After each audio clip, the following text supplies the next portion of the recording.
विश्वामित्र ने इन दोनों लोगों को इसलिए चुना था कि ये सब दूर से किसी को मार देते हैं, लेकर के आए और आपने देखा उनका जो यज्ञ था वो सफल हो गया।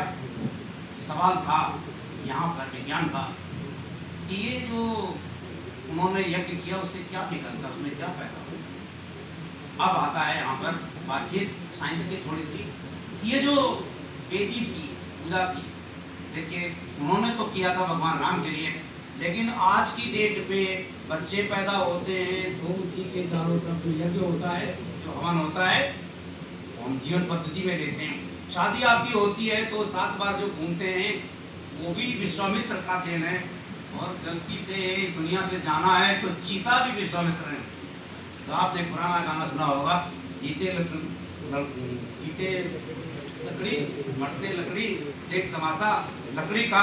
तो विश्वामित्र की थ्योरी है इस जीवन में, आल्टर वेदी सिस्टम कहते हैं इसको, कि अगर बच्चे भी पैदा होते हैं तो बिना उसके नहीं हो सकते हैं, यानी पूजा पाठ के नहीं हो सकते हैं। ये विश्वामित्र का इतना पुराना इतिहास है जो चलता आ रहा है। यानी एक तो ये है how to produce the fire, का मतलब है how to produce the radiation. तो फायर में रेडिएशन ज़्यादा होते हैं, लाइट कम होती है। तो एक बात पुराने आदमी की बात कर रहे हैं विश्वामित्र की, जिन्होंने। अब दूसरी बात जरा आधुनिक में थोड़ा सा और आते हैं कि कौन से लोगों ने यंत्र बनाया। आपने आर्किमिडीज का नाम सुना होगा। आर्किमिडीज का सिद्धांत सब लोगों को मालूम है, लेकिन आर्किमिडीज क्या पढ़ता था, क्या पढ़ाता था, क्या सिखाता था, बहुत कम लोगों को मालूम है। आर्किमिडीज लेंस और मिरर की दुनिया का विशेषज्ञ था। यानी वो लेंस बनाता था और मेटेलिक मिरर बनाता था। मेटल्स के मिरर उस समय थे, तब ग्लास का जो है 18वीं शताब्दी में था, 1856 के आसपास उनका कार्यकाल है। तो वो मेटल के मिरर बनाते थे, यानी बहुत से, जैसे एल्युमिनियम ले लिया, उसमें लाइट डाली, कितनी रिफ्लेक्ट होती, किस तरह का, ये उनका काम था। तो जिस टापू पे रहते थे, साइराकुज नाम का जो राजा है, उस पर अटैक करता है। विज्ञान की बात थोड़ी सी कर रहे हैं कि वो जैसे ही अटैक करता है उस पर, तो वहाँ के जो राजा थे वो बुलाते हैं कि आप तो बहुत बड़े वैज्ञानिक बन रहे हैं और इसको रात में बचाइए, नहीं तो वो सवेरे अटैक होगा और हम सब लोग मारे जाएंगे, आप भी उसमें मारे जाएंगे। उसके पहले एक छोटी सी प्रॉपर्टी है आर्किमिडीज की कि आर्किमिडीज पानी से बहुत डरता था। आर्किमिडीज पानी में के पास जाके खेलता नहीं। पानी में खेलना, पानी से खेलना दो शब्द हैं। ना ये पानी से खेलता था, ना पानी में खेलता था, ना उसके पास जाता था। डरपोक आदमी था, यदि सेंस कह सकते हैं, तैराकी नहीं आती थी। ये ध्यान रखना है इस शब्द में। तो जैसे ही आक्रमण होने की बात आई, रात भर ये सोचते रहे, राजा ने बुलाया कि सुबह तुम भी नहीं रहोगे, हम भी नहीं रहेंगे, टापू भी नहीं रहेगा, कुछ नहीं रहेगा। फिर रात भर सोचते रहे कि मैं क्या करूं, मैं किसे लड़ सकता हूं। उन दिनों जो युद्ध होते थे वो घोड़ों से, हाथियों से, बर्छे भाले से लड़े जाते थे। हाथी आते थे तो घोड़े धर्म युद्ध होते थे, लोग बजाते थे कि आ रहे हैं, गाना बजाते थे, फिर कहते हैं लड़ लो। आज भी फाइटिंग सीन्स होते हैं पिक्चर में, तो बैकग्राउंड म्यूजिक बजता रहता है, तो लड़ने में कुछ अच्छा लगता है। यानी कुछ बज रहा हो फिर लड़ो तो अच्छा रहता है कुछ। तो ऐसा कुछ पहले भी होता था। तो इनके दिमाग में रात में ये बात आई कि हम तो सिर्फ मिरर जानते हैं, हम तो सिर्फ लेंस बनाना जानते हैं, हम तो कुछ जानते नहीं हैं, और इसके अलावा हम लड़ेंगे कैसे हाथियों से, हम घोड़ों से कैसे लड़ेंगे। तो प्रकाश का एक गुण जिसको रिफ्लेक्शन प्रॉपर्टी कहते हैं, उसका इस्तेमाल किया गया मिरर में। आर्किमिडीज ने पूरे शहर के चारों तरफ एल्युमिनियम के बड़े बड़े रात में मिरर तैनात करा दिए और कहा जब घोड़े आए तो आप इसमें सिर्फ लाइट डालिएगा मिरर में, घोड़ों से नहीं लड़ना है आपको हाथियों से नहीं लड़ना है। तो सुबह आक्रमण हुआ, रणबेरी बजने के बाद तमाम सेना आ रही थी। सबसे पहले उसमें हाथी थे, घोड़े थे, सवार तो पीछे होते हैं। उन्होंने कहा कि इस मुनियम में जैसे ही इन लोगों ने अपनी सीटी वीटी बजाई, कोई कम्युनिकेशन का सिस्टम था, घंटा बजाया, तो सब लोगों ने एल्युमिनियम के मिरर पर लाइट डालना शुरू किया और ये लाइट रिफ्लेक्ट होकर उसका एंगल ऐसा सजेस्ट किया गया था कि जो घोड़े आ रहे थे उसकी आंख में पड़े।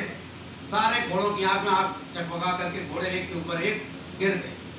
और गिरने के बाद आर्किमिडीज ने क्या किया, वो युद्ध जब सेना ही नहीं घुसी उसमें से, तो इसके बाद कुछ अच्छे बच्चे थे, ऐसे लोग जो शरारती तत्व कहलाते हैं, उनको लगा कि अच्छा कल तक तो इसको आर्किमिडीज को कोई भाव नहीं देता था, ये तो बड़ा बागी बन गया।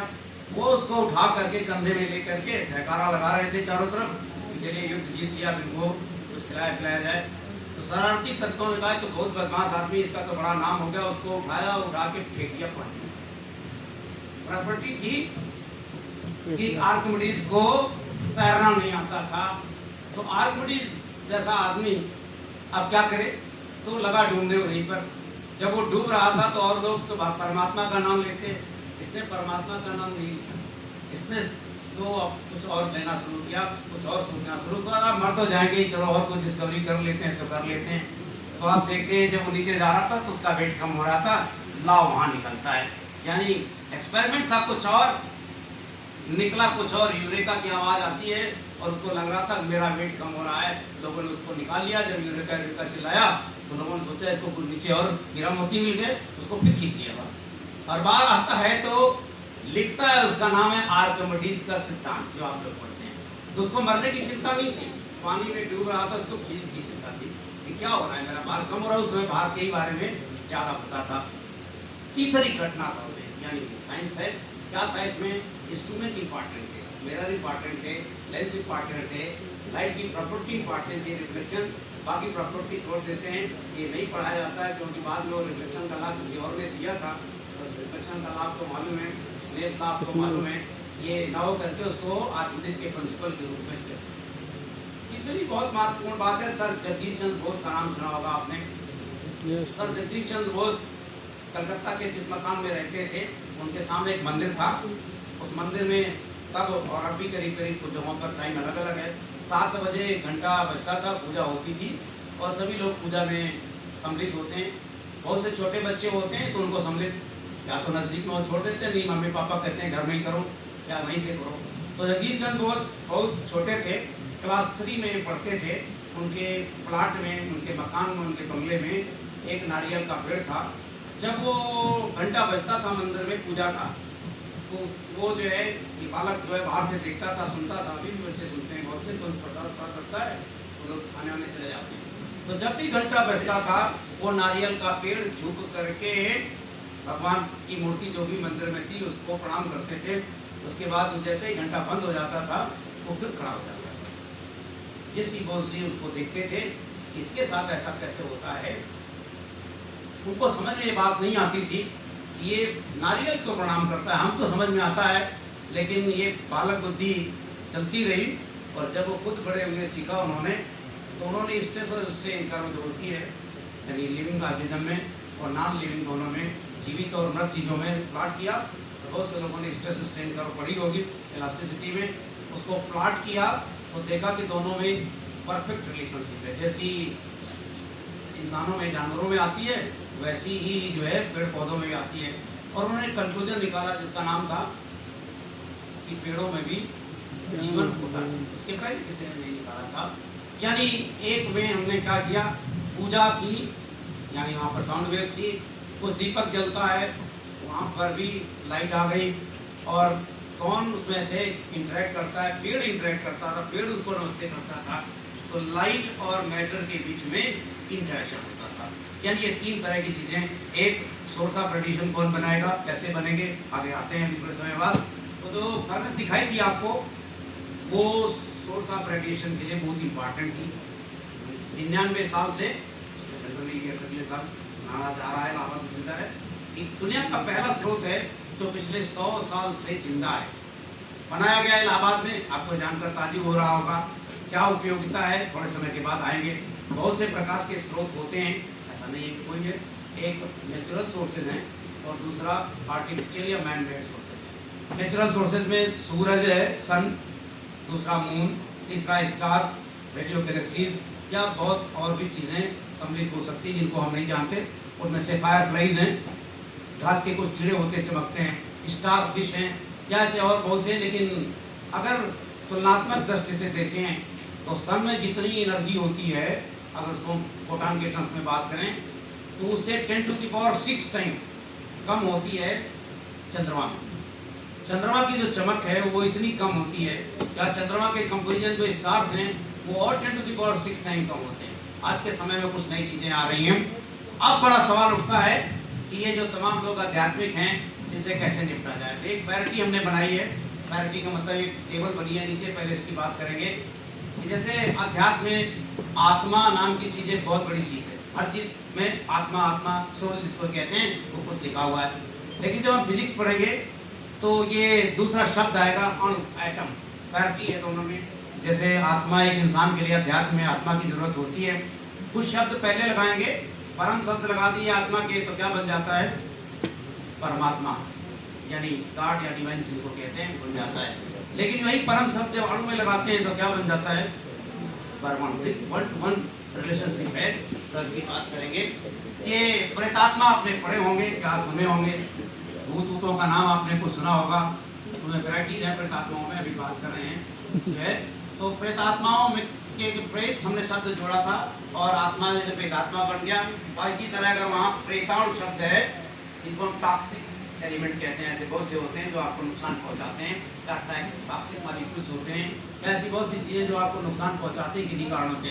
ऊपर की तरफ करें, देवात्मा होती है।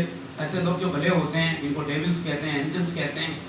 लेकिन यहाँ पर कुछ देवाणु शब्द आएगा और ये बहुत प्रचलित नहीं है, लेकिन इनको हम बेनिफिशियल मॉलिक्यूल्स के नाम से, फाइटो मॉलिक्यूल्स भी कहते हैं इनको। इसमें प्रोटीन है या एंजाइम्स हैं या तमाम डीएनए, आरएनए, ये सब जो चीज़ें लिपिड से लेकर के हैं वो इसमें आते हैं। यानी जिस तरीके से आत्मा आध्यात्मिक क्षेत्र में इम्पॉर्टेंट है, अणु जो है वो भी बहुत इम्पॉर्टेंट है इसमें से। अब हम सबको छोड़ते हैं, ये पैरिटी था। यानी अगर आप थोड़ा सा अध्यात्म को छोड़ देंगे, कुछ पोस्टुलेट्स हैं, कुछ परिकल्पनाएं हैं जो साइंस के लिए बहुत ज़रूरी हैं। तो अब साइंस कैसे पढ़ें, विज्ञान कैसे पढ़ें, ये बड़ा सवाल है हमारे सामने। तो किसी एक ने बहुत संक्षेप में अपनी बात कही और वो दोनों थीरी में साफ काम करते थे। यानी वो अध्यात्म भी करते थे और थोड़ी साइंस भी करते थे। उनका नाम था आचार्य तुलसीदास। तुलसीदास जी ने तमाम पदार्थों के बारे में अध्ययन किया। कभी गंगा जी किनारे बैठ जाते थे, कभी वो कहीं चले जाते थे, जरूरत पड़ती थी तो सांप को पकड़ के लटक के किसी घर पहुंच जाते थे। तमाम थीरीज हैं उनकी। तो उनके साथ ये अच्छी चीज़ थी कि वो साइंस भी पढ़ते थे और वो अध्यात्म के भी अच्छे पुजारी थे, क्योंकि भगवान के बारे में भी। तो उन्होंने एक लाइन बताई है, एक उनका सूत्र है, बाकी कुछ पढ़ने की जरूरत नहीं पड़ती है। लोग कहते हैं कि वो पढ़ लीजिए, और आपने वो चपाई सुनी होगी, क्षितिजल पावक गगन समीरा पंच तत्व मिल बना शरीरा। यानी कुछ पढ़ने की जरूरत नहीं है। दुनिया को अगर समझना है तो ये 5 शब्द हैं। क्षिति जिसको अर्थ कहते हैं, जल जिसको सभी लोग वाटर के रूप में देखते हैं, तीसरा पावक रेडिएशन की बात करते हैं वो, और चौथा उसमें से गगन सेलेस्टियल बॉडीज की बात करते हैं, आकाश की बात करते हैं। और ये समीरा का मतलब है, समीर हवा को कहते हैं। हवा में बहुत सी चीज़ें आप जानते हैं, हाइड्रोजन, ऑक्सीजन, ये मिक्सिंग है। तो कहते हैं 5 चीज़ों को समझ लीजिए, 5 चीज़ों से ही दुनिया बनी है। अब अलग बात है कि तुलसीदास जी को पता नहीं था कि तत्व कुछ और होते हैं। सब यौगिक हैं, उन्होंने सबको तत्व दिए। उन्होंने जो साकाशी बांटी थी आज के संदर्भ में, लेकिन उनको छूट है क्योंकि वो साइंस पढ़ते नहीं थे, साहित्य के आदमी थे। तो वो कुछ भी कहें, जैसे अभी प्रिंसिपल साहब कह रहे थे, मैं किसका व्यक्ति नहीं हूँ, लेकिन बहुत कुछ कह के चले गए। हमको जबरदस्ती की, आपको भूखी चाटनी पड़ी, इतिहास भूगोल बताना पड़ा। तो हम अपनी बात पे अब आते हैं। ये जो तुलसीदास जी थे, ये विज्ञान के आदमी नहीं थे, इसलिए ये कुछ भी कहें इनके लिए सब झूठ है। अगर हम कहते हैं कि ये तत्व हैं, H2O तत्व नहीं, जो कि तो इसका मतलब ये हुआ कि हमको इनको समझने की ज़रूरत है। तो हमारे समझने के लिए हमारे पास क्या है? दुनिया की लेबोरेटरी नहीं थी, तो 5 ज्ञानेंद्रियाँ भगवान ने आपको दे रखी है। आपके पास 5 डिटेक्टर्स हैं, वो डिटेक्टर्स आपके सामने लिखे हुए हैं, देखिए। वो 5 सेंस ऑर्गन्स हैं, इनकी सीमाएं हो सकती हैं, किसी की कुछ, किसी की कुछ। अभी सीमा की बात करेंगे, कहीं आँख की, कहीं कान की, कहीं नाक की। जैसे आँख है, केवल दृश्य प्रकाश को देखती है, विजिबल लाइट को देखती है। ऐसी लाइट जिसका तरंग दैर्घ्य 400 नैनोमीटर से लेके 780 नैनोमीटर के बीच में होता है, उसी को देखती है। यानी हम प्रकाश की बात करेंगे तब आँख हमारे पास डिटेक्टर होगा। जो चीज़ें हमको दिखाई पड़ती हैं, हो सकता है किसी और को न दिखाई पड़ती हों, या किसी को जो चीज़ें दिखाई पड़ती हों हमको नहीं दिखाई पड़ती होंगी। आगे हम उसकी बात करेंगे। लेकिन यहीं पर हम थोड़ा सा ये जो डिटेक्टर्स हैं इनको बदलेंगे, यानी इन सब की कुछ सीमाएँ होंगी। कुछ चीज़ें छू करके हम जान जाते हैं। डॉक्टर हैं जो जिनको हम वैद्य कहते हैं, आपको छू करके बता देते हैं कि आपके पास क्या क्या बीमारी है या इस बीमारी से ग्रसित हैं। लेकिन बहुत से लोग हैं कहते हैं हम आप टच ही नहीं करने देंगे। आजकल किसी का हाथ पकड़ लीजिए, छू जाए मार खा जाएंगे आप तुरंत ही। या इस कंप्यूटर को हम छू लेते हैं, भाग जाता है आगे। आप ये देखते हैं टच स्क्रीन, टेक्नोलॉजी है कुछ ऐसी हो गई। तो आजकल अगर किसी को छू लिया आपने तो एक परेशानी हो सकती है मार खाने की, तो छूना नहीं मना है। यानी डॉक्टर भी अब थर्मामीटर भी नहीं मुंह में नहीं लगाता, आप कमंचा लगा देते हैं। आप देखते हैं सामने से आपका थर्मामीटर, नॉन कॉन्टैक्ट टेक्नोलॉजी का जमाना आ गया, जिसकी तरफ आपका ध्यान आकर्षित कर रहे थे। रोबोटिक्स आ गई कि ऑटोमेटिकली जो कहिए कॉन्टैक्ट नहीं होगा, बाकी सब कुछ होगा। तो ये तमाम लिमिटेशंस हो सकती हैं इन सेंस ऑर्गन की। हम इस लिमिटेशन को छोड़ करके जरा अपनी तरफ चलते हैं। ये जो क्षिति है, अर्थ है, इसमें से बहुत से एलिमेंट हैं। आपने दो तरह के एलिमेंट हैं देखा गया कि 70 एटॉमिक नंबर से नीचे के जितने एलिमेंट हैं वो अर्थ में पाए जाते हैं, लेकिन 70 के ऊपर रेयर अर्थ कहलाते हैं, वो अर्थ में बहुत कम होते हैं। उनका कभी कभी जो है उसका यूज करना है तो आपको लेबोरेटरी बनाना पड़ेगा। यानी हमारे सामने अब चैलेंज शुरू होते हैं, जो कि इनको हम कहीं ना कहीं बना रहे हैं, वो रेडियो मेडिसिन के रूप में यानी इस्तेमाल कर रहे हो या किसी चीज़ में, तो अर्थ में 70 से कम है। मान लीजिए एक निश्चित प्रोपोर्शनेट के बाद ये कभी ज़्यादा हो जाते हैं कभी कम, तो एक नया शब्द आ गया जिसको मृदा प्रदूषण कहते हैं, सॉइल पोल्यूशन कहते हैं। ये कितना इम्पॉर्टेंट है आप देख सकते हैं। प्लास्टिक जैसा एक नया शब्द आ गया आपके सामने, ये पूरा का पूरा एक नया चैलेंज खड़ा कर रहा है किसानों के लिए। तमाम जो जेनेटिक फसलें हैं उनमें तमाम तरह के परिवर्तन हो रहे हैं। तो आपके सामने एक बड़ा सवाल है कि आप इसको कैसे हैंडल करेंगे, कैसे देखेंगे। जल, आप देखते हैं ये सब लोग एक वाटर का नया व्यवसाय शुरू हुआ है, बोतल बंद पानी। बोतल बंद पानी का व्यवसाय आज से हो सकता है 15-20 साल पहले कोई देखता था बोतल लेके नहीं चलता। आज देख रहे हैं तो सॉइल पॉल्यूशन के साथ साथ एक वाटर पॉल्यूशन बहुत इंपॉर्टेंट एस्पेक्ट है।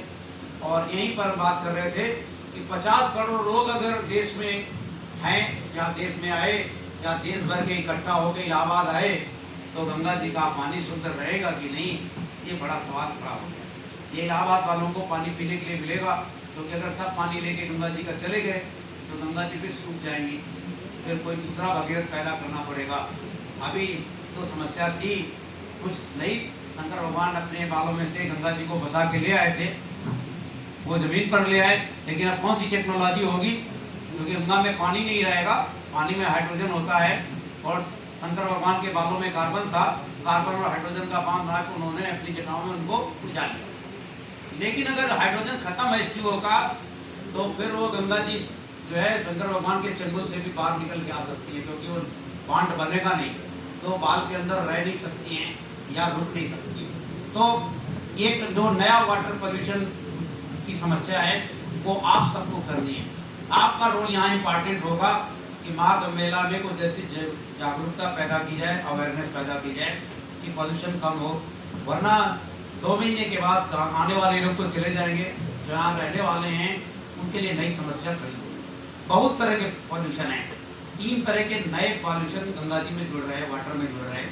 गंगा ही क्यों, तो करीब ये 13 करोड़ लोगों को जीवन देती है। 13 करोड़ लोग इसके पानी से खाते पीते सब कुछ हैं या पीते हैं। इसमें देश के 16 बड़े महानगर अपना व्यवसाय चलाते हैं। नॉर्मल डेज में गंगा जी में आज की डेट पे इलाहाबाद में 60 से 80 हज़ार लोग तीर्थयात्री के रूप में आते हैं। इनसे बहुत ज़्यादा हम लोगों को फर्क नहीं पड़ता, हम अपना पानी पी लेते हैं। लेकिन अगर एक दिन में कहीं 40 करोड़ 50 करोड़ आ गए, एक बोतल भर के ले गए, तो पता चला गंगा जी में पानी उस दिन शाम को फिर नहीं मिलेगा। तो नई समस्याएं हैं कि हम इसको क्या करें, कैसे सुलझाएंगे। तो 3 तरह के प्रदूषण हैं, कृपया इसमें से सहयोग दीजिए सब लोग। एक है कि जो धार्मिक पर्यटन, रिलीजियस टूरिज्म, हर व्यक्ति आजकल कहाँ जाता है, एक बढ़िया सा मंदिर बना है, कभी कहेगा काशी विश्वनाथ, कभी कहेगा महाकाल। तो सवाल यहाँ आएगा, धार्मिक पर्यटन में लोग सज मच के जाते हैं और फिर गंगा जी में सज मच के नहा देंगे, तो कॉस्मेटिक पोल्यूशन हो रहा है, नया तरह का पोल्यूशन है, जिसका अध्ययन इलाहाबाद विश्वविद्यालय बड़े स्तर पर कर रहा है। 50 सदस्यीय मेरी टीम गंगा जी के सदस्यों को डे टू डे मॉनिटर कर रही है। तो नई चीज़ों में से एक आ रहा है कि कॉस्मेटिक पोल्यूशन आ रहा है, यानी तमाम लोग सच मच के जाते हैं, पर गंगा जी में नहाना जरूरी है उनको, क्योंकि इस दुनिया से मुक्ति चाहिए। तो कॉस्मेटिक पोल्यूशन एक बहुत इंपॉर्टेंट फैक्टर है, क्योंकि जब हम कॉस्मेटिक्स बनाते हैं तो बहुत से उसमें मेटल्स डालते हैं, उसमें से हैवी मेटल भी हैं। तो गंगा जी में हैवी मेटल का पोल्यूशन बहुत तेज़ी से बढ़ रहा है। और हमारे बीच में रोहित जी हैं, इन्होंने पहले भी कुछ कानपुर में इन्होंने कर रखा है, इलेक्ट्रोप्लेटिंग जिसको कहते हैं, क्रोमियम से लेकर के। टेक्नोलॉजी पुरानी हो गई, कुछ नई टेक्नोलॉजी अभी हम लोग इस्तेमाल कर रहे हैं, एक आध मिनट में बात करेंगे। तो दूसरा पॉल्यूशन यानी हैवी मेटल का पॉल्यूशन बहुत तेजी से बढ़ रहा है, न चाहते हुए। आप एल्युमिनियम की पन्नी में नमकीन खाते हैं, गंगा जी के किनारे एल्युमिनियम की पन्नी फेंक आते हैं।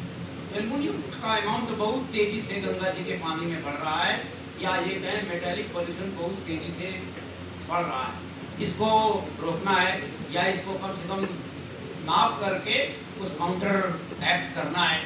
तीसरा माइक्रो प्लास्टिक, तमाम खाने की चीज़ें ऐसी हैं जिसमें कार्बन के साथ नाइट्रोजन, सल्फर, हाइड्रोजन इस तरह के बांड बनाते हैं और वो पानी के अंदर जा रहे हैं। तो बहुत सा जो कार्बन फुटप्रिंट है माइक्रो प्लास्टिक के रूप में, तो उसमें जो स्पीसीज हैं, चाहे वो मछलियाँ हों, चाहे और जो बायोलॉजिकल एटमॉस्फेयर है उसके अंदर खत्म हो रहा है।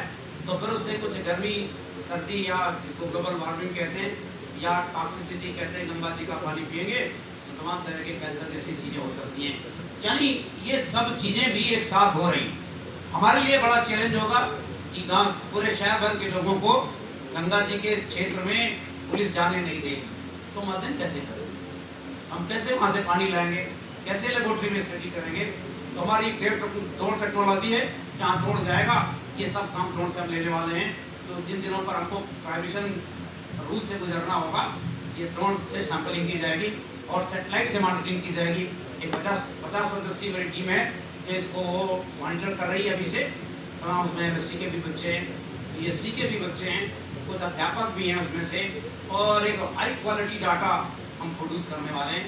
ये बिना किसी असिस्टेंट के किया जा रहा है, बिना किसी सरकारी सहायता के। जो लोग इसमें इच्छुक हों उनको काम बताया जा सकता है। हम आर्टिफिशियल इंटेलिजेंस हमारे सामने बैठे हुए हैं, ऐसा जी ये हैंडल कर रहे हैं उसका दूसरा पार्ट एनालिसिस का। बहुत से लोग हैं जो सैंपलिंग करेंगे, बहुत से लोग हैं जो एक्सपेरिमेंट करेंगे, बहुत से लोग हैं उसका इंटरप्रिटेशन करेंगे, बहुत से लोगों का काम टोटल सुपरविजन है, उसमें अध्यापक भी हैं मेरे पास, और बहुत से लोग उसमें नई टेक्नोलॉजी डेवलप कर रहे हैं। जो पुरानी टेक्नोलॉजी है केमिकल बेस्ड, उसको मैं सिलेक्ट कर रहे हैं, चाहे एक लेटेस्ट टेक्नोलॉजी कुछ आगे आपको दिखाने वाले हैं 10 मिनट खिलाता हूँ। तीसरा ये पावक है, जहाँ पर हमारा पूरा का पूरा लेक्चर कन्फाइन होना है, जहाँ पर ये पावक का मतलब रेडिएशन। तो एक नई प्रॉब्लम आ रही है जिसको हम एल्बिडो कहते हैं। रेडिएशन का मतलब है किसी की, आप देख रहे हैं फर्श बनी है, लाइट इसमें पहले गिरती थी तो रिफ्लेक्ट नहीं होती, पहले सब इब्दार हो जाती थी, कच्ची मिट्टी थी इसमें इब्दार हो जाती थी, या पार्टली इब्दार होती थी, पार्टली रिफ्लेक्ट होती थी। पहले आदमी मेकअप नहीं करता था तो लाइट जाके इब्दार हो जाती। आजकल इतना मेकअप करते हैं कि सब लाइट दूसरे को चली जाती है, बाल से, गाल से, बॉडी से, यानी इतने अच्छे अच्छे कपड़े पहनते हैं उनके ऊपर लाइट का असर नहीं पड़ता, लाइट का असर पीछे वाले पे पड़ता है। अब ऑब्जेक्ट का क्या होता है, आगे आ रहे हैं उसमें से, लाइट जब किसी बॉडी पर पड़ेगी तब क्या क्या होता है, बॉडी बदलती है कि लाइट गिरने वाली बदलती है, कि उसको जो देख रहा होता है उसका दिमाग खराब होता है, क्या क्या होता है बताते हैं, थोड़े समय बाद आते हैं लौट करके। तो ये एल्बिडो, ये fraction of the light reflected is known as the albedo, यानी कितनी लाइट जो है, पहले एल्बिडो 0 था, ब्लैक बोर्ड में लाइट डालें लौट के नहीं आती, फर्क में लाइट डालें लौट के आइडियल केस में नहीं जाती थी। अभी क्या इतनी बढ़िया बढ़िया टाइल्स की फर्क लग गई, कारें आ गई, उसमें जैसे ही लाइट गिरती है क्या होता है, सब लौट के कार वाले के पास नहीं पीछे वाली के पास चली जाती है। अगर बीच में चला रही, इसको हम कहते हैं fraction of the light albedo. अगर एल्बिडो 0 और 1 आइडियल केस में, एक में 0 हो सकता है, कोई लाइट रिफ्लेक्ट ना हो, एब्जॉर्ब हो जाए, और एक में 100% रिफ्लेक्ट हो जाए, ये नहीं है, ये कोई 0.47 लगातार बढ़ रहा है। इसलिए ग्लोबल वार्मिंग, हमारी ह्यूमन एक्टिविटीज हो रही हैं, तमाम मैथेन गैस से लेकर गैसेज आ रही हैं, तो ग्लोबल वार्मिंग के लिए रिस्पॉन्सिबल है। मेरा अभी विषय नहीं पहुंचेगा वहाँ तक, पर मैं जानता हूँ उनको, तमाम लोगों को। ये स्काई सेलेस्टियल बॉडीज हैं, आपने आदित्य से लेकर के मून की तमाम परियोजनाओं के बारे में सुना, इन सब में लाइट की ज़रूरत पड़ती है या अभी रेडिएशन की ज़रूरत पड़ेगी, बात करना है। एयर पॉल्यूशन, कश्मीर की बात करें, शुद्ध एयर, शुद्ध हवा चाहिए। आप कश्मीर के तमाम चीज़ों के बारे में सुना होगा, पंजाब के प्यारी चलाने वाले किसानों के बारे में सुना होगा। दिल्ली में प्रदूषण की हालत पटाखों के समय क्या हो गई, एक मेजरमेंट है QSI जो 1000 पहुँच गया, नॉर्मली 200-250 के बीच में होना चाहिए। इलाहाबाद का भी प्रदूषण बढ़ रहा है, और उन दिनों नाग मेला के दिनों में इसको बहुत बढ़ने की संभावना है। ये चैलेंजेस है हमारे सामने, हम इनको छोड़ रहे हैं, सवाल है कि हम इनको कैसे स्टडी करें। तो जो फिजिकल वर्ल्ड है जरा सा अच्छा नहीं दिख रहा है, ये आप देखते हैं जो फिजिक्स आपको पढ़ाई जाती है उसमें से जो एक प्रैक्टिकल वर्ल्ड है, व्यवहारिक दुनिया है, वो दिखाई पड़ती है। तो सब चीज़ें आपको दिख रही, इंसान है सब दिख रहे हैं, पेड़ पौधे दिख रहे हैं, घटनाएं आपको दिख रही, कारें दिख रही। एक तो ऐसी दुनिया है, एक ऐसी भी दुनिया जो नहीं दिखाई पड़ती है। कौन आपको गाली कब दे के चला गया, सुन लिया तो ठीक है, लेकिन मान लीजिए कि आपके घर से बहुत दूर है, अमेरिका का आदमी अगर इंडिया के आदमी को गाली दे रहा है तो सुनाई फिर भी वो बेहतर तो रहता है। आजकल देखते हैं कनाडा के प्रधानमंत्री हैं, वो हमारे देश के प्रधानमंत्री को या हमारे बच्चों को जो पढ़ रहे हैं उनके लिए एक समस्या का कारण कुछ ऐसा ही बने हो। तो ऐसी बहुत सी चीज़ें हो सकती हैं जो दिखाई पड़ें, ऐसी बहुत चीज़ें हो सकती हैं जो ना दिखाई पड़ें। ऐसी भी दुनिया है जो दिखाई, ऐसी दुनिया को जो दिखाई पड़ती है उसको कैरेक्टराइज करने के लिए फिजिक्स में दो पैरामीटर हैं। एक को हम मास कहते हैं और दूसरा जो है उसका साइज होता है। मैसिव बॉडीज हो सकती हैं, साइजेबल बॉडी हो सकती हैं, और science of massive body known as mechanics. Mechanics क्या है, जिनमें मास है उसी को पढ़ सकते हैं, मासलेस चीज़ों की मैकेनिक्स नहीं होगी। आगे चल के बात करें मैकेनिक्स क्या है, distance, velocity, acceleration, momentum, angular momentum, force, torque और वर्क डन, लास्ट में एनर्जी, यानी इन चीज़ों का डिटर्मिनेशन क्या है, मैसिव बॉडीज का करते हैं तो मैकेनिक्स होती है। तो एक साइंस है, R is not equal to zero, M is not equal to zero. अगर दोनों को पैरामीटर मान लें और साइज को भी और मास को, तो जो दुनिया आती है उसको फिजिकल वर्ल्ड कहते हैं। वो दिखाई पड़ने वाली दुनिया है, उसमें ये मैकेनिक्स लगा सकते हैं, उसमें ये साइंस लगा सकते हैं। आगे चल करके एक ऐसी दुनिया मिलेगी जहाँ R इक्वल टू जीरो हो, M इक्वल टू जीरो, मास भी ना हो, साइज भी ना हो, ऐसी एक दुनिया आपको मिल सकती है। रेडिएशन वर्ल्ड कहते हैं इसको, हम लाइट और रेडिएशन की बात करेंगे। तो फिजिक्स में यानी जो भी फार्मूला होगा, M इक्वल टू जीरो होगा, R इक्वल टू जीरो होगा, ऐसा फार्मूला आपको आप फिक्स जिसको कहते हैं आपने देखा। तीसरी दुनिया है जहाँ R is not equal to zero लेकिन M इक्वल टू जीरो। एक ऐसी दुनिया है जिसको हम फोटॉनिक दुनिया कहते हैं, फोटॉन्स कहते हैं। एनर्जी एक पर्टिकुलर साइज पर कन्फाइंड है, लेकिन उसमें मास, तो आपकी बहुत सी बातें ऐसी होती हैं, लोग कहते हैं मेरी बात में बहुत दम है, साइज क्या है उसका, मास तो होता नहीं। लेकिन ये नई दुनिया है, या इस दुनिया को स्टडी करेंगे। एक और दुनिया है R equal to zero, M is not equal to zero. Electron, proton सब एटॉमिक वर्ल्ड है, यानी हम इन चीज़ों को ले रहे हैं। लेकिन ये जो R इक्वल टू दुनिया है, M इक्वल टू जीरो है, ये इनविजिबल है, ये दिखाई नहीं पड़ती। इसमें कई तरह के लोग रहते हैं, इसमें प्रेतात्मा रहते हैं, इसमें देवात्मा रहते हैं, इसमें ऐसी चीज़ें रहती हैं जिनके बारे में हम सब कुछ उल्टा पुल्टा होता रहता है या कुछ नया होता रहता है। तो जैसे कुछ चीज़ें हमको नहीं पता है, मान लीजिए देवताओं के बारे में तो हम बहुत जानते हैं कि शंकर जी ने कैसे शादी की, विष्णु भगवान ने कैसे शादी की, लेकिन दो भूत कैसे शादी करते हैं किसी को पता है? क्या भूत निमंत्रण देते हैं शादी करने में एक दूसरे को? क्या भूतों के बच्चे होते हैं? बड़े सवाल खड़े होते हैं। अभी एक किताब रिलीज हुई है भूतों के बारे में, एक जगह भूतों का राज चल रहा है, पर पता नहीं कैसे कब उनकी शादी होती है, कब उनके बच्चे होते हैं, क्या शादी की कंडीशंस होती हैं, ये पता नहीं। रशिया का एक लेखक है जिसने 3 महीने पहले अपनी किताब लिखी है, उसमें भूतों के साम्राज्य के बारे में बात की गई है। तो हम इसको साइंस में नहीं पढ़ सकते हैं, ध्यान रखिए। तो R equal to zero, M equal to zero के रूल्स पता नहीं है। अब हम चलते हैं थोड़ा सा अपनी दुनिया में, जो कुछ भी आपको पहले से पता है, ये थोड़ी सी लाइट आपको पता है, हम डिटेल में बात करेंगे। A part of the electromagnetic radiation whose wavelengths lie between the 400 nanometer to the 750 or 780 nanometer and affect the retina of the human eye is known as the white visible light, या फिर इसको white light या simple light कहते हैं। आजकल बिगड़े हुए शब्द कभी कभी पढ़ते हैं कि विद्युत चुंबकीय विकिरण का वो भाग जो मनुष्य की आँख की रेटिना को प्रभावित करता है और उसका तरंग दैर्घ्य 400 नैनोमीटर से लेकर के 780 नैनोमीटर तक हो, या किसी किसी किताब में 750 पे लिखा हुआ है। और या तो फ्रीक्वेंसी उसकी कुछ लिखी हुई है, आप फ्रीक्वेंसी में कन्वर्ट कर सकते हैं। एनर्जी इसकी 1.2 इलेक्ट्रॉन वोल्ट से 2.3 इलेक्ट्रॉन वोल्ट होती है, अगर एनर्जी के टर्म में समझना चाहें तो। ये कृष्ण प्रकाश कहलाते हैं, नाम न्यूटन ने दिया है। न्यूटन इतना बड़ा फिजिशियन था, इतना बड़ा जो है एक्सपेरिमेंटलिस्ट था। अब तो बात करने वाले हैं, बहुत सिंपल सी फिजिक्स है, यानी आँख से जुड़ी हुई ये प्रॉपर्टी है लाइट। अगर आँख की बात करें, हम अगर चमगादड़ की आँख की बात करेंगे तो डिप्रेशन लागू नहीं होता। चमगादड़ किसी और तरीके से रिलेट करता है। अगर हम रात में जो घूमने वाले जीव जंतु हैं, उल्लू से लेकर किसी और की बात करेंगे तो फिर डिप्रेशन लागू नहीं होती है। बहुत से ऐसे सांप हैं जो रात में जिनको दिखाई पड़ता है, हमको नहीं दिखाई पड़ता है। अब देखना क्या है, आगे चलकर बात कर रहे हैं। तो एक फिजिक्स थी जो सारे बच्चों को आती है कि production of light, its propagation and interaction of light with matter is known as optics. Branch of science, इसमें हम प्रोडक्शन को पढ़ते हैं, कैसे लाइट जनरेट करते हैं। विश्वामित्र का एक मेथड था। दूसरा मेथड बल्ब है, लाइट को प्रोड्यूस करने के कुछ आपके पास तरीके हैं, कौन कौन से तरीके हैं अभी थोड़ी सी बात करने वाले हैं। तो उसको हम ऑप्टिक्स कहते हैं। ऑप्टिक्स ज़्यादातर बच्चे पढ़ रहे हैं। अगर हम थोड़ी सी पहले प्रॉपर्टीज की बात करें, सबको प्रॉपर्टीज आती हैं। पहली प्रॉपर्टी है light is a form of energy. हम इसी को आगे इस्तेमाल करने वाले हैं कि लाइट जो है ऊर्जा का स्रोत है या ऊर्जा के रूप में होती है। दूसरी लाइट एक्सर्ट प्रेशर देते हैं, लाइट में प्रेशर, यानी अगर लाइट को खा लें, लोग कहते हैं धूप खा के आ रहे हैं, एनर्जी मिल जाती है। आप बहुत सी चीज़ें देखते हैं। छोटे बच्चे को धूप में न डालिए तो बहुत सी प्रॉब्लम होंगी। अगर अपने ऊपर सवेरे लाइट न डालिए तो विटामिन डी का फॉर्मेशन नहीं होता है।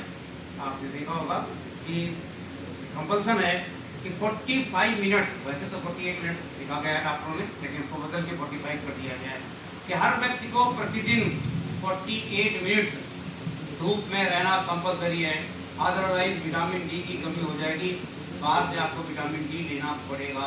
नहीं लेंगे तो हड्डियों में रात दिन आपका दर्द रहेगा। दर्द या पेन किलर लेकर के आप काम चला सकते हैं। तो एक बहुत छोटी सी फॉर्म है, light is a form of energy. उस एनर्जी का ट्रांसफॉर्मेशन होगा, कैसे कैसे होगा आगे चल करके बात करेंगे, यानी कितनी इंपॉर्टेंट हमारे लिए। दूसरा है लाइट एक्सर्ट प्रेशर। लाइट में बहुत सा दाब होता है। ये एनर्जी डेंसिटी का 1/3 होता है। स्पेशली विजिबल लाइट में थोड़ा कम होता है, लेकिन एनर्जी डेंसिटी अगर बात करेंगे इंफ्रारेड रेडिएशन की तो 1/3 होता है। ये light travels in a straight line, light सदा सीधी रेखा में चलती है। ये प्रयोग न्यूटन ने किया था तकरीबन 1566 के आसपास। न्यूटन साहब पढ़ते थे लंदन में, उस समय एमए के स्टूडेंट थे, एमएससी होता नहीं था। और इसी तरह की एक महामारी जैसे कोविड थी वो आ गई, छुट्टी दे दी गई कि आप जाइए अपने घर में पढ़िए। वो 3-4 महीने तक घर में पढ़े अपना कुछ करते रहे, यानी लिखते पढ़ते रहे। जो कुछ भी उन्होंने लिखा उसी में वो थ्योरी लिखा उन्होंने सब कुछ, यानी मैथमेटिक्स लगाई, बहुत सी मैथमेटिक्स न्यूटन ने की। तो उनको लगा कि हम कोई एक्सपेरिमेंट कर लें। एक्सपेरिमेंट घर में हो नहीं सकता था, पूरा लॉकडाउन था, तो उन्होंने दरवाजे में छेद कर दिया। अपने छेद के बाद उन्होंने पेपर लगाया और वहाँ से जो लाइट आ रही थी वो सीधी रेखा में चली। लॉ बन गया, जिसका नाम है light travels in a straight line या रेक्टिलिनियर प्रोपोगेशन। उसके लिए किसी लेबोरेटरी की जरूरत नहीं पड़ी। बाद के दिनों में न्यूटन ने बड़ी कोशिश की लाइट में पढ़ने के, लेकिन न्यूटन रिंग बना डाली, 7 रंग बना डाले, तो उसकी कोई मैथमेटिक्स बना नहीं पाया। न्यूटन रिंग का एक्सप्लेनेशन उन्होंने नहीं दिया, किसी और ने दिया है। न्यूटन ने केवल वो फ्रिंजेस बनाई थी, या वो जो शेप है फ्रिंजेस की, कब हाइपरबोलिक होंगी, कब सर्कुलर होंगी, कब वो एलिप्टिकल होंगी, यानी बहुत सी चीज़ें उन्होंने की। जैसे आप बनाते हैं, अगर कॉन्टैक्ट में ना हो, एक प्लेट रख दें और एक ग्लास प्लेट रख दें, दोनों के बीच में अगर कुछ डाल दें तो कभी हाइपरबोलिक होती, नीचे अगर टेंशन लगा देंगे तो हाइपरबोलिक बन जाएंगे। तो बहुत सी चीज़ें उन्होंने की, लेकिन उसका एक्सप्लेनेशन वो नहीं बता पाया उस समय, क्योंकि इंटरफ्रेंस का फिनोमेना किसी और ने खोजा था। इंटरफ्रेंस जो खोजा था, जिसने एक्सप्लेन किया, दोनों अलग अलग व्यक्ति थे, या ये कह सकते हैं कि वो फिनोमेना न्यूटन साहब को पता नहीं। तो इस तरह की बहुत सी प्रॉपर्टीज लाइट की हैं। एक इसकी लाइट की विशेषता है, शुरू के दिनों में जब साइंस नहीं था तो लोग लाइट की वेलोसिटी इनफाइनाइट मानते थे, लेकिन बाद में देखा गया कि लाइट की वेलोसिटी फाइनाइट होती है। जब वो किसी मीडियम में जाती है तो मीडियम के मुताबिक बदलती है, वेरिएबल होती है, लेकिन जब वो वैक्यूम में चलती है तो कांस्टेंट और फाइनाइट होती है। ऐसा नहीं इनफाइनाइट नहीं होती। तो फाइनाइट वेलोसिटी ऑफ लाइट का propagation either it is constant in vacuum और वेरिएबल इन मीडियम, ये भी एक प्रॉपर्टी है। बहुत सी और प्रॉपर्टी, जिसको रिफ्लेक्शन, रिफ्रैक्शन या आप डबल रिफ्लेक्शन कहते हैं, या फिर एक इम्पॉर्टेंट प्रॉपर्टी स्कैटरिंग है, इसको आप लोग आगे पढ़ेंगे, तमाम देखें। कुछ ये रमन स्कैटरिंग के नाम पर है। ये जॉसन बीज की प्रॉपर्टी है, लेकिन उसको यहाँ पर काउंट नहीं किया गया, क्योंकि वो स्कैटरिंग का एक स्पेशल केस होता है।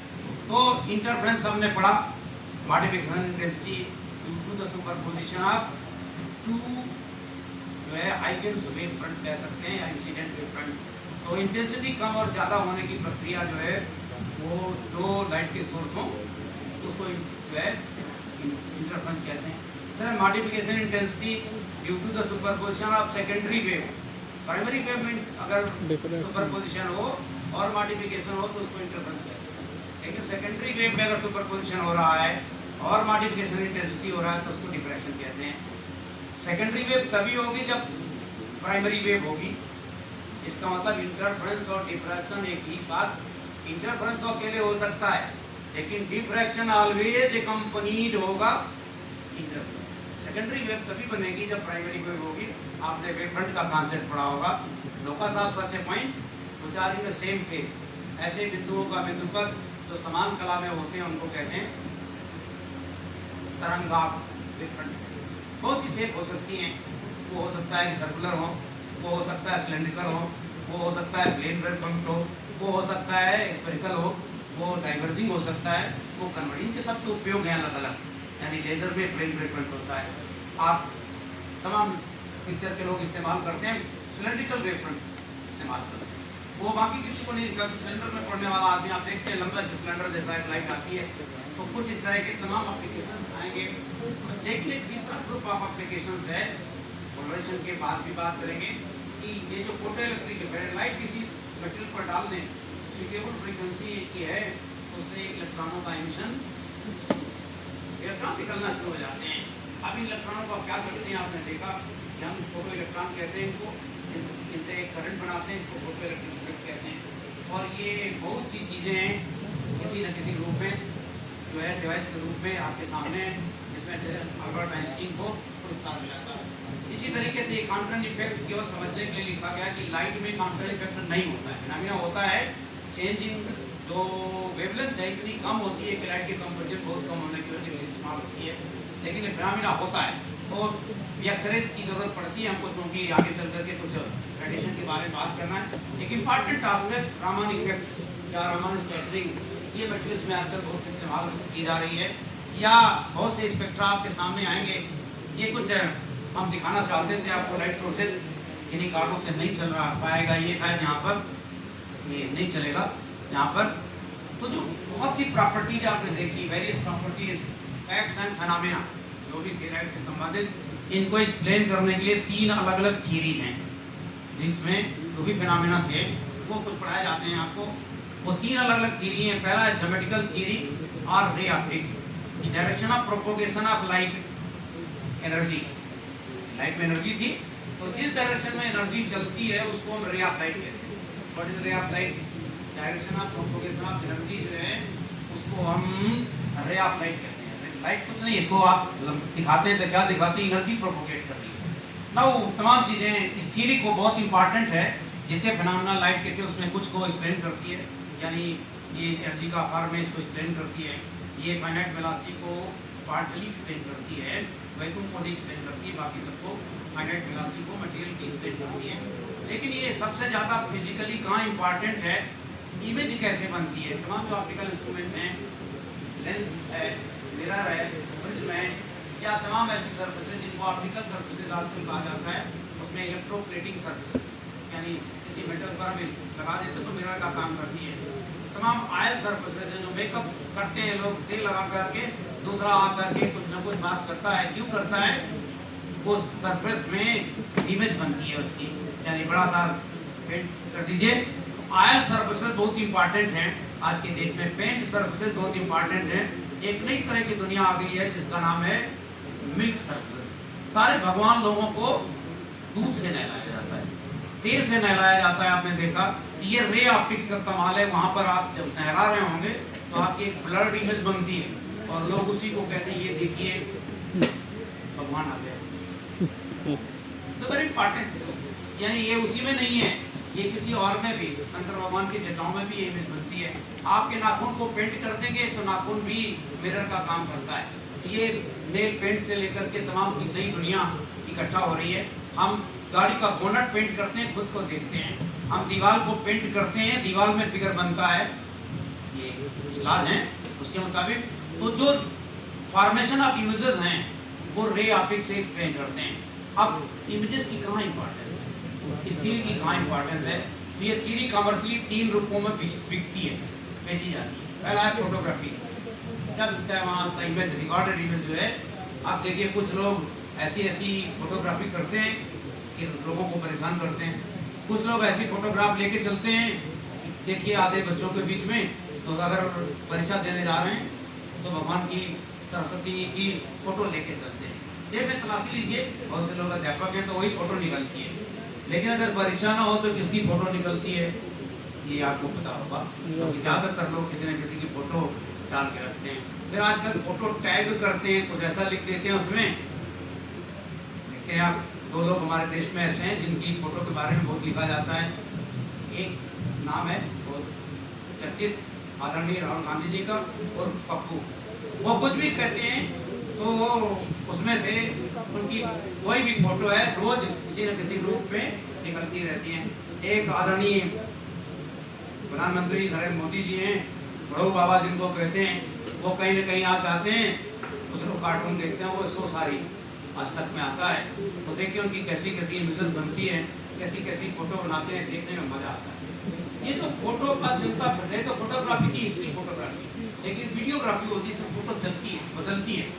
ये दुनिया देखते हैं, कार्टून जिसको कह सकते हैं, बच्चे 3-4 कार्टूनों के नाम है, आप खाना दीजिए, खुद दीजिए, वो उनका फ्री कार्टून है, आप देखते हैं, उसके बिना वो रह नहीं सकते हैं। आप लोग भी शायद किसी से ऐसी कोई मोहब्बत करते हैं जैसे बच्चों करते हैं, यानी वो बिना उसके रह नहीं सकते हैं। ऐसा कुछ स्थिति बन रही है छोटे छोटे बच्चों की। आपको पता है इस जमाने में एक टीवी सीरियल आता था, उसमें बच्चे बहुत देखते थे, प्रोडक्शन करते थे, और क्या नाम था उसका, शक्तिमान। वो शक्तिमान की तरह स्क्रिप्ट करते थे और ऊपर से पूछ जाते थे, कहते थे शक्तिमान आए बचाने। तो ये कार्टून की दुनिया यानी वीडियोग्राफी, वीडियो गेम बहुत बड़ा संसार है, इनका बहुत बड़ा व्यापार है, यानी मिलियंस ऑफ। इन सब में क्या था, ये रे ऑप्टिक्स थी। यानी अगर आप थोड़ा सा अच्छी तरह पढ़ेंगे इमेज को कैसे मॉडिफाई करना है, कैसे करना है, तो स्टिल फोटोग्राफी के बजाय आप ये जो है सिनेमेटोग्राफी, सिनेमा की एक दुनिया है, वीडियोग्राफी ये इम्पॉर्टेंट है। लेकिन दूसरी है फिजिकल ऑप्टिक्स, या इसको हम जो है ज्योमेट्रिकल ऑप्टिक्स के नाम के बजाय फिजिकल ऑप्टिक्स कहते हैं, और इसको कभी कभी वेव ऑप्टिक्स। इस थियरी के मुताबिक, यानी हाइगन्स की थियरी इसमें नहीं लागू होती, इसमें लागू होती है मैक्सवेल्स की electromagnetic theory. According to Maxwell electromagnetic theory, light consist of oscillating electric field, magnetic field. Stationary नहीं होता, कांस्टेंट नहीं होता, ऑसिलेटिंग इलेक्ट्रिक फील्ड है, मैग्नेटिक फील्ड है, mutually perpendicular to each other as well as direction of propagation. ये जो direction of propagation है, इधर की तरफ लाइट जा रही है, उसके दोनों परपेंडिकुलर होते हैं, यानी इसमें इलेक्ट्रिक फील्ड होता है, मैग्नेटिक फील्ड। दोनों को मैथमेटिकली जब देखा गया तो एक रिलेशन एग्जिस्ट करता है इलेक्ट्रिक फील्ड और मैग्नेटिक फील्ड में, E equal to C into P, या लिखा मिलेगा। तो ये C वेलोसिटी ऑफ लाइट है 3 × 10⁸ मीटर, यानी इलेक्ट्रिक फील्ड लाइट में 3 × 10⁸ मीटर बड़ा होता है मैग्नेटिक। तो most of the natural phenomena जो लाइट का इफेक्ट है किसी चीज में, वो इलेक्ट्रिक फील्ड के टर्म्स में एक्सप्लेन किए जाते हैं, मैग्नेटिक फील्ड के टर्म्स में, क्योंकि इलेक्ट्रिक फील्ड बहुत ज्यादा होता है, ये डोमिनेट करता है। आपके ऊपर लाइट गिरी, इसका मतलब इलेक्ट्रिक फील्ड गिर रहा है। तो इसको देख करके interference, diffraction, polarisation, double refraction या कुछ और लाइट फिनोमेना है, उनको बहुत अच्छी तरह समझ सकते हैं। इनका कमर्शियल एप्लीकेशन हो रहा है, इनका आगे चल के मटेरियल को स्टडी करने में उपयोग किया जा रहा है। ये टेक्निक से उपलब्ध है। एक तीसरी ऑप्टिक्स है, इसका नाम है quantum optics. Doctor Rakesh ji बैठे हैं, उनका फील्ड है ये। इसमें से बहुत छोटी सी बात है कि light travels in form of packets of energy या बंडल्स ऑफ एनर्जी। ये बंडल्स ऑफ एनर्जी कहलाते हैं फोटॉन। बहुत बाद में नाम आया, पहले तो क्वांटा नाम था। Energy of the photon is proportional to the frequency of the wave.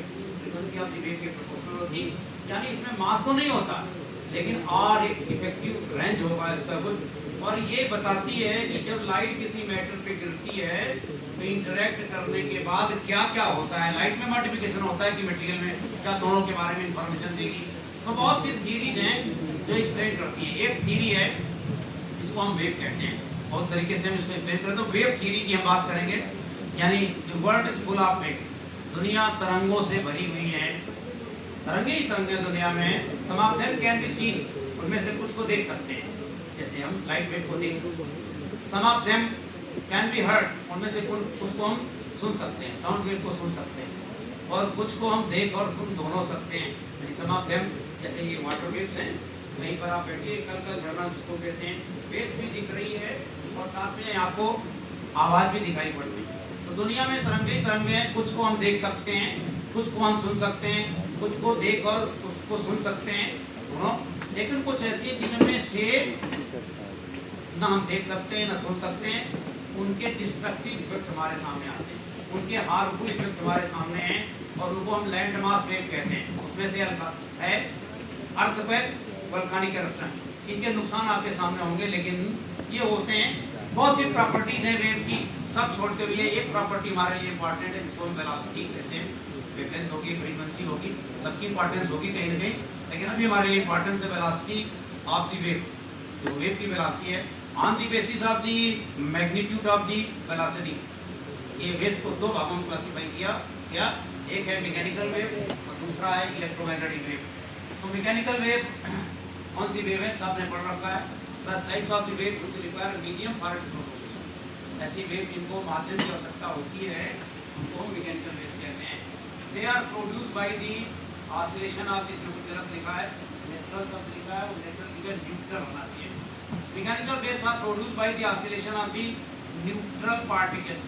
तो देखिए वो सेकंड लाइन में नेचुरल पार्टिकल लिखा है, वो टाइपिंग मिस्टेक है। न्यूट्रल पार्टिकल, क्या पार्टिकल होता है, न्यूट्रल पार्टिकल। तो न्यूट्रल पार्टिकल के ऑसिलेशन से मैकेनिकल वेव बनती है, depending upon the magnitude of the neutral particle. जो न्यूट्रल पार्टिकल है उसका मैग्नीट्यूड जो घूमने का है, फ्रीक्वेंसी, ये तीन भागों में क्लासिफाई की गई। एक का नाम है इंफ्रासोनिक्स, दूसरे का नाम है सोनिक्स, और तीसरे का नाम है अल्ट्रासोनिक्स। तो इंफ्रासोनिक्स कौन सी होती है, जो ह्यूमन ईयर, अगेन एक दूसरा डिटेक्टर आया कान, पहले आपकी बात इलेक्ट्रोमैग्नेटिक वेव में करेंगे। तो ये कान के जो निचले स्तर पर जो लोअर ऑडिबल लिमिट है उससे नीचे हो तो उसको हम इंफ्रासोनिक्स कहते हैं।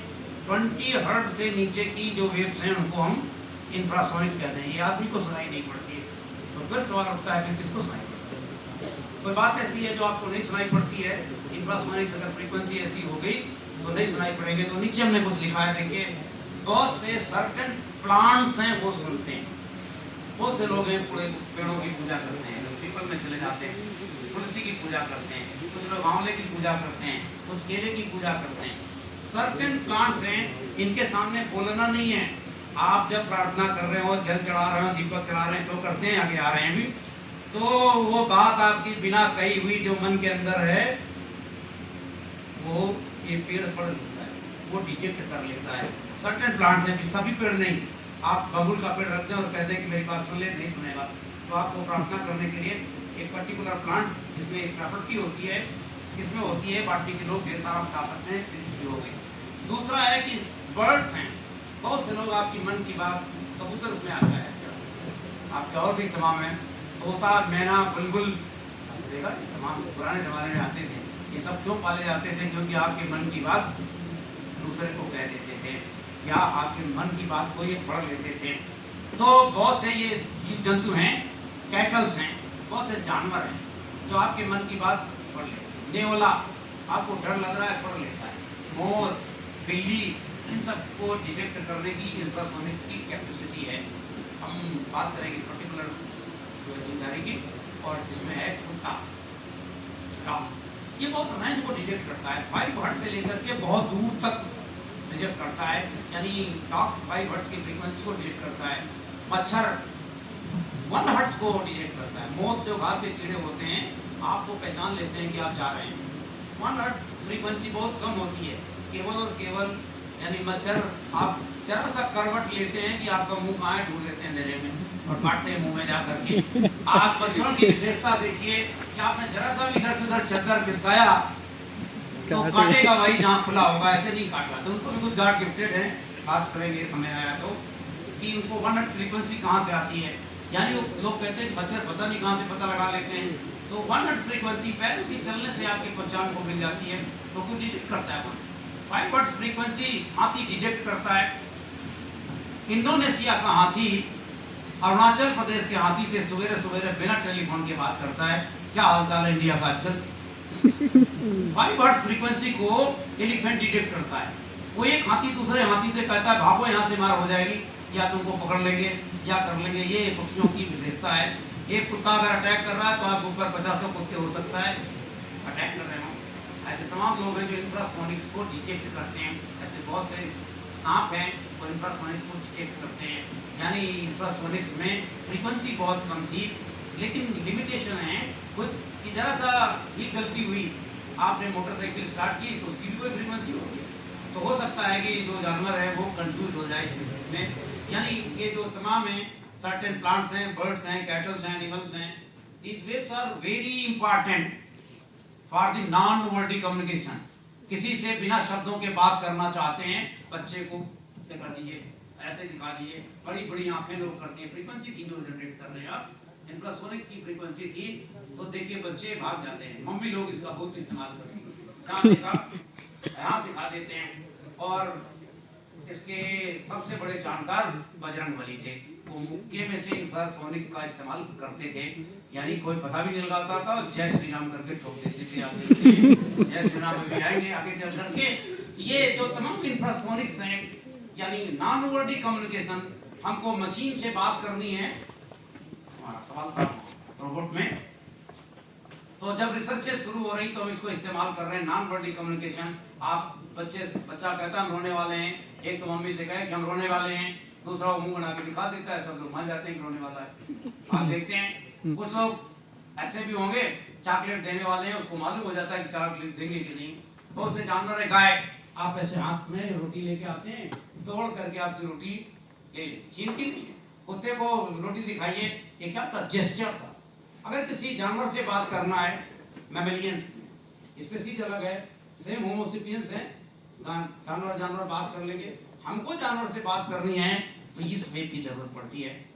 तू तू तू करते हैं, क क क करते हैं, यानी ऐसे जेस्चर सब पैदा करते हैं जिसमें से इंफ्रासोनिक, इसके बहुत से एप्लीकेशन है।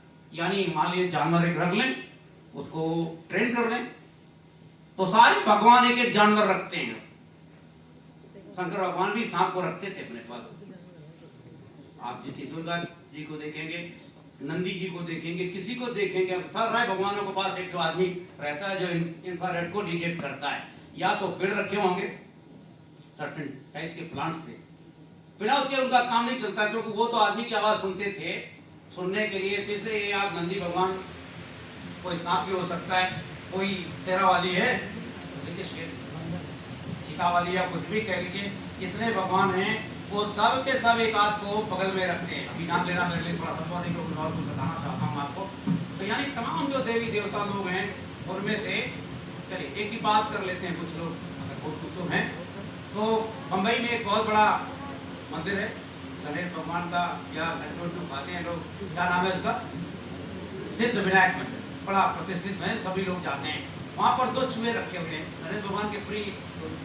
उस चूहों में से 2 कान हैं, यानी चूहे में एक कान से कुछ बोलना है, दूसरे कान से अगर लौट आए आपकी साउंड, तो समझ लीजिए आपका सब कुछ हो गया। ऐसा बात लोग मानते हैं। आप सब लोग वेब ट्रांसलेशन पढ़ते हैं। ऑर्गन पाइप में कोई ध्वनि कब लौटेगी, तो एक कान को बंद कर लिए, दूसरा बोलेंगे तो लौट आएगी, वरना भी इधर से आएगी, इधर निकल जाएगी। ये सिंपल सी फिजिक्स है।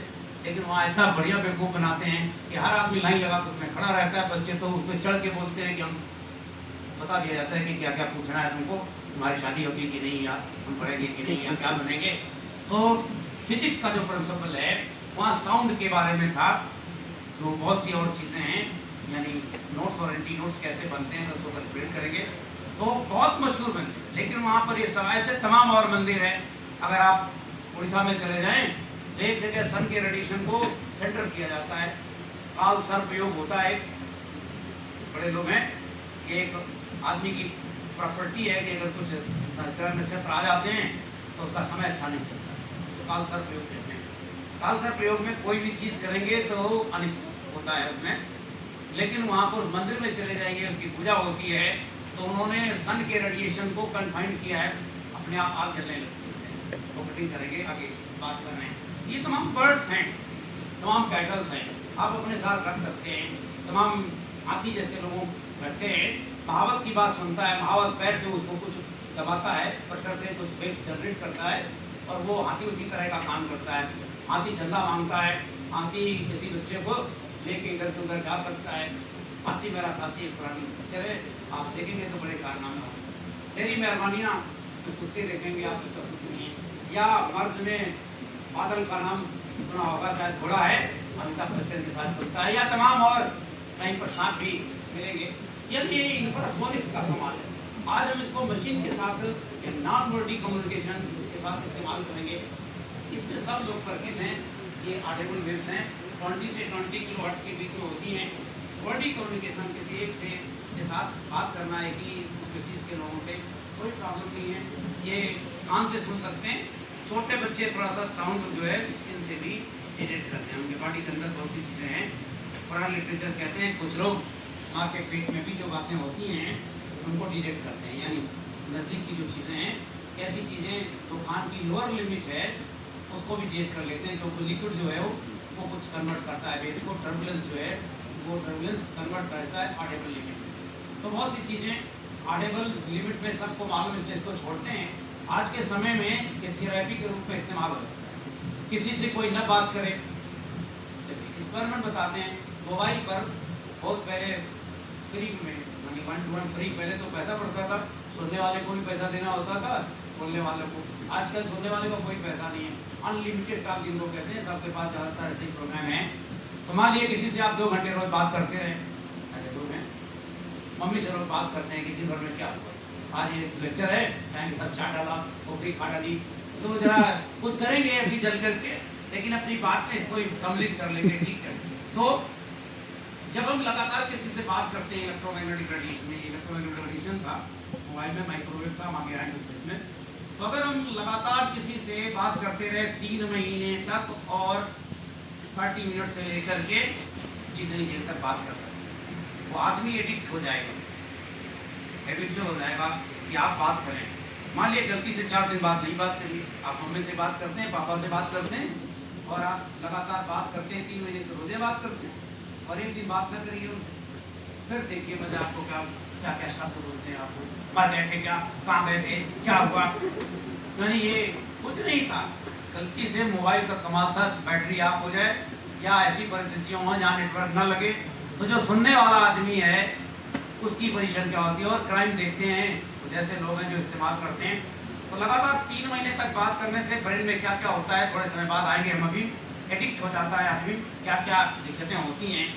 तो एक दूसरी तरह के उसको सबको छोड़ करके डिटेक्ट करने के पहले एक वेव रह गई। तीसरा अल्ट्रासोनिक्स, इसके बारे में मेडिकल इंग्लिश के बारे में आप बहुत जानते हैं, बहुत सी चीज़ें नेविगेशन में आजकल इस्तेमाल हो रही है, खूब चमगादड़ से लेकर के बैल मछली से लेकर के तमाम, ये जो अभी बात कर रहे थे घास के कीड़े वीड़े की, इसको इस्तेमाल कि जो बातें आपको सुनाई नहीं पड़ती हैं तो बहुत से जानवर सुन करके बता देते हैं जाकर, जो आपको दिखाई नहीं पड़ती हैं वो भी किसी तरह से देख करके। ये अल्ट्रासोनिक्स के बारे में बहुत कुछ पता है, लेकिन इनके बहुत नए उपयोग शुरू हो चुके हैं, उसकी बात करेंगे। ये इलेक्ट्रोमैग्नेटिक वेव है, such types of the wave which does not require any medium for its propagation is known as the electromagnetic. या एक है कि वैक्यूम में भी प्रोपोगेट कर जाती है और मीडियम में भी प्रोपोगेट करती है, प्रॉपर्टीज अलग अलग हो जाती हैं। ये चार्ज पार्टिकल के एप्लीकेशन से बनती है, जो न्यूट्रल पार्टिकल था, यानी अगर आप रो रहे हैं और इधर उधर घूम करके बता रहे हैं कि हमको खूब पीटा, यहाँ पीटा, वहाँ पीटा, इसलिए मारा, दो के मारा, गिरा गिरा के मारा, ये बता रहे हैं, ये था चार्ज पार्टिकल, इससे बनती है इलेक्ट्रोमैग्नेटिक वेव। और इलेक्ट्रोमैग्नेटिक वेव को प्रोपोगेट होने के लिए एक जगह से दूसरी जगह की मीडियम की आवश्यकता नहीं है, आपको गिरा गिरा के मारा है सबको पता चल जाता है, आराम से मारा, भिगो भिगो करके ये सबको पता लग जाता है। ये देखिए कमाल था, क्योंकि मीडियम की आवश्यकता नहीं थी। लेकिन आप ऐसे बिना आंसू आए, बिना एनालाइज हुए न्यूट्रल बॉडी की तरह वो करते रहिए, छोटे बच्चे रोते रहते, कोई बात नहीं सुनता। लेकिन अगर आँख में आंसू हो उसके, तो रास्ते चलते हुए आदमी चिल्लाता है कि बच्चे रो रहे हैं, देख नहीं है, या इसको चुप नहीं करा सकते हैं, क्यों? ये उनका टेंशन नहीं है, ये इलेक्ट्रोमैग्नेटिक वेव का कमाल था जो प्रोड्यूस हो रही है। तो इसमें से बहुत सी चीज़ें depending upon the frequency of oscillation of the charge particle, wave को कुछ क्लासीफाई किया गया और ये स्पेक्ट्रम आपके सामने है। इसकी बात अभी हम थोड़े करना चाहते हैं। इसको मैग्नीट्यूड के बेसिस पर 3 रीजन में डिवाइड किया गया। पहला है वेव रीजन, दूसरा है जिसको ऑप्टिकल रीजन कहते हैं, और तीसरा है रे रीजन। यानी वेव रीजन को फर्दर डिटेक्शन के बेसिस पर, प्रोडक्शन के बेसिस पर इसको 2 भागों में डिवाइड किया गया। एक रेडियो वेव्स कहलाती हैं, दूसरी माइक्रोवेव्स कहलाती हैं। इसी तरह ऑप्टिकल रीजन को 3 भागों में डिवाइड किया गया। पहला है उसमें इंफ्रारेड रेडिएशन, दूसरा है विजुअल और तीसरा है अल्ट्रावायलेट। और इसी तरह जो रे रीजन है उसको सब डिवाइड किया गया। एक को एक्सरे कहते हैं, दूसरे को गामा रे कहते हैं। ये कुछ चीज़ें रखी गई हैं डेफिनेशन के तौर पर कि 10 टू द पावर 9 हर्ट्ज से अगर फ्रीक्वेंसी किसी चीज़ की कम है इलेक्ट्रोमैग्नेटिक वेव की, तो उसको हम रेडियो वेव कहते हैं। 10 टू द पावर 9 से लेकर 10 टू द पावर 12 हर्ट्ज के बीच में अगर है तो उसको माइक्रोवेव कहते हैं। और 10 टू द पावर 12 हर्ट्ज से लेकर अगर 4.3 multiplied by 10 to the power 14 hertz के बीच में फ्रीक्वेंसी है तो उसको इंफ्रारेड कहते हैं। ऑप्टिकल जो फ्रीक्वेंसी है वो आपके सामने लिखी है। अगर फ्रीक्वेंसी को ज़्यादा हाई कर दें 10 टू द पावर 16 से लेकर 10 टू द पावर 19 हर्ट्ज के बीच में करें, जिसको एक्सरे कहते हैं।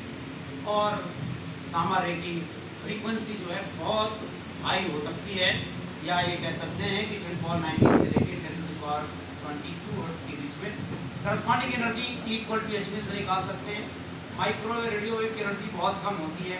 रेडियो वेव की 10 टू द पावर -6 और माइक्रोवेव की 10 to the power -3 electron volt से 10 टू द पावर -6 से लेकर 10 टू द पावर -3 के बीच में। इसी तरह पूरा रेंज लिखा हुआ है। गामा रेज की देखिए एनर्जी बहुत हाई है, मिलियन इलेक्ट्रॉन वोल्ट। वेवलेंथ की बात करें अगर करस्पॉन्डिंग, तो ये जो रेडियो वेव्स हैं इनकी वेवलेंथ किलोमीटर्स में होती है। 1000, 2000, 3000 मीटर्स में होती है, या सेंटीमीटर से लेकर के किलोमीटर तक। पॉकेट रेडियो है, आप जेब में डाले रहते हैं, सुनते रहते हैं बहुत से लोग। वो उनकी 1 मीटर, 2 मीटर या 102, 105 तो इस तरह से होती है। इस तरह ये तो इनकी कुछ इंपॉर्टेंस है, हमारे लिए इसकी बहुत इंपॉर्टेंस है। यानी कि रेडियो वेव्स है इसकी बहुत इंपॉर्टेंट है। 2 तरह के ब्रॉडकास्टिंग होते हैं रेडियो में। रेडियो का सबसे बड़ा एप्लीकेशन कम्युनिकेशन में है। आजकल कम्युनिकेशन एक पार्ट है। तमाम मल्टी स्टोरी बिल्डिंग बन रही है, नीचे से ऊपर जो वाकी टाकी लेके घूम रहे हैं पुलिस ये सब रेडियो। यानी इसकी अच्छाई ये है कि एनर्जी 10 टू द पावर -6 बहुत कम है, तो हार्मफुल इफेक्ट इसके बहुत कम होते हैं। ये हार्म नहीं पहुंचाती। रेडियो आप 2-4 घंटे सुन लें, कोई परेशानी की बात नहीं होती। बहुत सुनेंगे तो कुछ प्रॉब्लम्स होती हैं तो दिमाग से संबंधित हैं, लेकिन सोच से संबंधित है, थॉट से संबंधित हैं, आवाज़ से संबंधित हैं। बहुत रेडियो अगर सुनते हैं आप, जो हेडफोन लगा के सुनते रहते हैं लोग, तो उनको दूसरे की आवाज़ बड़ी गंदी लगती है। सामान्य आदमी तो रेडियो ऐसा बोलेगा नहीं, और बहुत अच्छा गाना सुन रहे हैं, इतनी आवाज़ तो बाहर मिलेगी नहीं कहीं पर उनको चाहिए। तो वो लोग फिर चिल्लाते हैं, आप कैसे बोल रहे हैं, आप हमसे कैसे बोल रहे हैं, कैसे नहीं बोल रहे हैं। ये करिश्मा है उनके माइक्रोफोन का जो कान में ट्यून हो गया है। रोज दिन भर गाना सुनते हैं, और हर आदमी की आवाज़ तो लता मंगेशकर की तरह होगी नहीं। अब आप लता मंगेशकर के गाने सुनते हैं, जब श्रेया घोषाल को सुनते हैं, या कुहू नाम की एक लड़की है उसको बहुत सुनते हैं आजकल। देखते हैं आजकल तमाम पारो या अरुणिका जो नाम आप करिएगा तो भूल जाए, वो भी इंडियन कुछ देता है। आपने देखा तो ऐसे तमाम लोग हैं जिनकी आवाज़ रेशमिया साहब है, रिकॉर्ड करके कुछ 10-12 फिल्म ले आए हैं। मैं सुन नहीं पाया उनको किसी तरह से।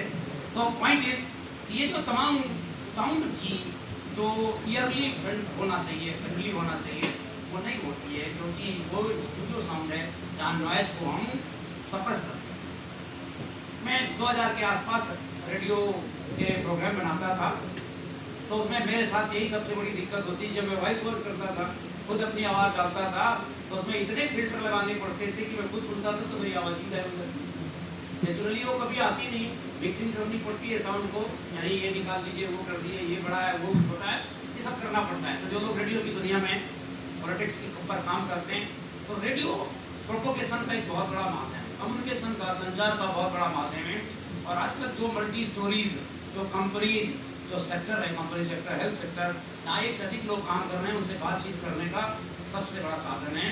लेकिन ये अभी बहुत ज़्यादा प्रॉब्लम नहीं है। रेडियो सुनते रहिए, बहुत ज़्यादा प्रॉब्लम नहीं होती है। देखते हैं कितना पॉपुलर है। एक पॉपुलरिटी का अंदाजा इससे लगा सकते हैं कि करीब 93 करोड़ लोग भारतवर्ष में रेडियो सुनते हैं। मुझे तो पता नहीं आंकड़े हैं। वो घरों में खाना बनाना शुरू कर देते हैं, गाना बजता रहता है। यहाँ तक कि झुमरी तलैया का नाम सुनाया शायद लोगों ने कभी, किशोर कुमार जी का गाना आ रहा हो तो लोग भैंस के ऊपर बैठ करके सुनते हैं, ट्रेन के ऊपर सुनते हैं। वो भैंस के आगे सामने रेडियो लटका देते हैं और सुनते रहते हैं। हल जोतने वाला किसान बैल में से रेडियो लटका देता है, पीछे से सुनता रहता है। इस तरह के लोग हैं। गोरेगांव ईस्ट या झुमरी तलैया या फिर हमारे फूलपुर में परिवार सहित सुनते हैं। आप प्रवासी प्रोग्राम सुने तो सबसे ज़्यादा अच्छे श्रोता इलाहाबाद में फूलपुर के हैं। तीसरे नंबर पर दुनिया में हैं। वो चिट्टी मिट्टी गिट्टी पिट्टी सब का नाम बोलेगा। वो बोलते बोलते थक जाएगा, गाना आधा निकाल देते हैं उनका नाम। ये फूलपुर की कहानी। फूलपुर में पता नहीं कहाँ से नाम याद करके आते हैं, बोलते हैं तो सब फूलपुर में से एक पूरा परिवार सुनता है। वहाँ से तो 2-4 लोग होंगे। मीनिंग देयर भाई, ये जो कम्युनिकेशन है वो तमाम इंडस्ट्री को इम्पॉर्टेंट वे में ले जा रहा है, लेकिन पुलिस भी इसी का इस्तेमाल करती है। वायरलेस कम्युनिकेशन जिसको कहते हैं कम्युनिकेशन, ये बहुत आर्मी भी इसका इस्तेमाल कर रही है। तो एक तो कम्युनिकेशन है, दूसरा रेडियो को हम एजुकेशन की दुनिया में इस्तेमाल कर रहे हैं। आजकल सेटेलाइट्स बन गए हैं, आप बहुत चीज़ें देख सकते हैं। इस तरह से बहुत से एप्लीकेशंस रेडियो वेव के होंगे। हम माइक्रोवेव की तरफ ज़्यादा इंटरेस्टेड हैं। दुनिया में 2 एप्लीकेशन माइक्रोवेव के बहुत पॉपुलर हैं। एक मोबाइल कम्युनिकेशन, रेडियो में स्टेशनरी कम्युनिकेशन था। मोबाइल कैसे कैसे लोग सुनते हैं, आपने शायद सुन रखा होगा। पानी के अंदर मोबाइल सुनते हैं, वाटर प्रूफ। रजाई के अंदर मोबाइल सुनते हैं। ट्रेन में चले जाइए, चादर ओढ़ करके रात भर किससे बात करते हैं पता नहीं, और उनकी आवाज़ सुनते हैं लेकिन रात भर बात करते हैं। ये पानी के अंदर सुनते हैं, कार के अंदर सुनते हैं। आप देखते हैं सब लोग लगे रहते हैं, जो खाली बैठे रहते हैं मोबाइल पे ही लगे रहते हैं। किससे और कौन देखता है इसकी एनालिसिस भी है, लेकिन अभी इसका टाइम नहीं है। तो मोबाइल कम्युनिकेशन बहुत इंपॉर्टेंट है। 10⁹ से लेकर 10⁻11 हर्ट्ज की जो फ्रीक्वेंसी हैं वो मोबाइल कम्युनिकेशन में इस्तेमाल होती हैं। लेकिन 10⁻11 से 10⁻12 हर्ट्ज की फ्रीक्वेंसी एक दूसरी दुनिया है जिसका नाम है माइक्रोवेव ओवन। खाना पकाने के लिए एक इंस्ट्रूमेंट है माइक्रोवेव ओवन की दुनिया में। यानी दुनिया में, हिंदुस्तान में तो करीब 17% लोग जो है माइक्रोवेव इस्तेमाल करते हैं, लेकिन अमेरिका में 85 से लेकर के 90% तक लोग वहाँ माइक्रोवेव का इस्तेमाल करते हैं। ये खाना पकाने के लिए इस्तेमाल करते हैं। बहुत से लोग कह रहे हैं तमाम खोपड़ी चाट रहे हैं।